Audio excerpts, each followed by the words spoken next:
I would like to talk about the science of yoga. In order to get to the science of yoga, first thing we need to understand is what is meant by yoga itself. Because when you consider yoga or how people use the term yoga, it means different things to different people.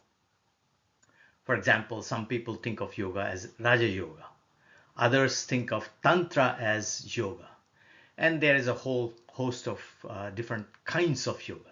Here, what I want to concentrate on what is usually called Hatha Yoga, sometimes called Ashtanga Yoga, because this is the global version of yoga that usually meant when people talk about science. So, for example, how global it has become, this picture gives us an idea of that. So this is a picture of 2015, June 21. June 21 was declared the World Yoga Day by the United Nations.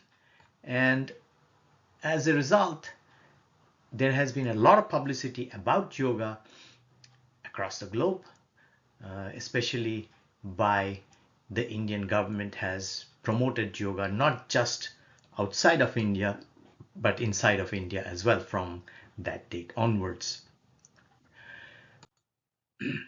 Now, there has been a number of things that pass off as science of yoga. For example, uh, there's always an article in the newspapers in India and elsewhere which talks about how yoga helps in various things. So for example, here's an article from an Indian newspaper. It says yoga for Alzheimer's, 5 asanas to help people with neurological disorder. Now if you read that article, you will see it has absolutely nothing scientific about it. It simply lists 5 yoga postures and says, okay, these are good for you. That's not what we are talking about here. We are talking about something completely different. There's also a book called The Science of Yoga that was published by a New York Times journalist who takes the name Science of Yoga, but really what he means and what he discusses at length is how the pseudoscience of yoga has been permeated across the globe by yoga practitioners and others. And so that's not what we are going to talk about here. So what I'm going to talk about is how yoga has been mentioned in the standard Western publications. So what I mean by that is there's a publication called PubMed, which looks at all the publications that happens in Western or Western style medicine journals called PubMed. And so what I'm going to talk about is what happens in the PubMed. So if you look at the citation of titles and abstracts of papers that are published in journals that are included in PubMed, you will see there has been a steady exponential rise in the mention of yoga. So that you might think, okay, that means yoga, interest in yoga has been growing exponentially. Well, not necessarily.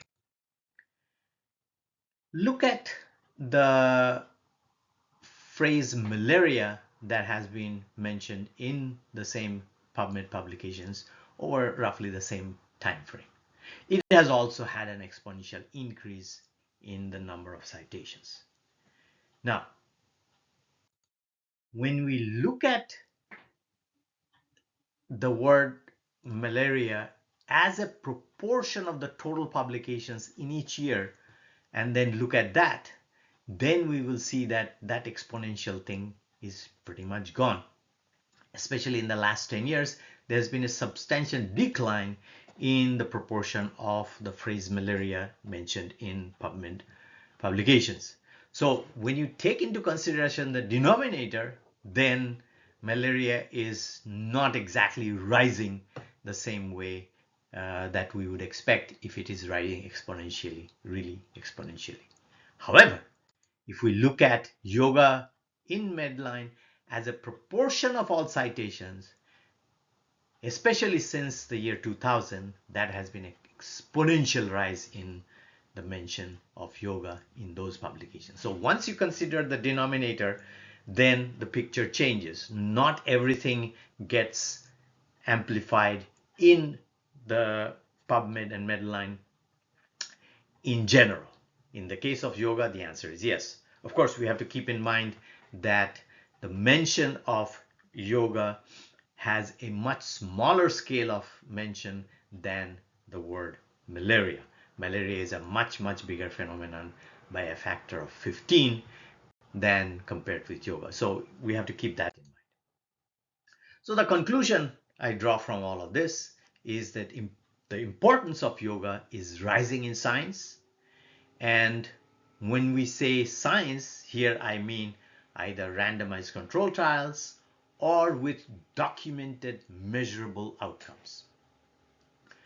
So when I say documented measurable outcomes, I don't include things like, okay, I feel better and therefore it's good. No, those are not included. The reason why I do not include them is those are much, much harder to measure, and therefore their legitimacy can be questioned. Whereas if you have a randomized control trial or documentable measurable outcomes, then that's not in question. And for that, the importance of yoga in the past 2 decades especially have increased.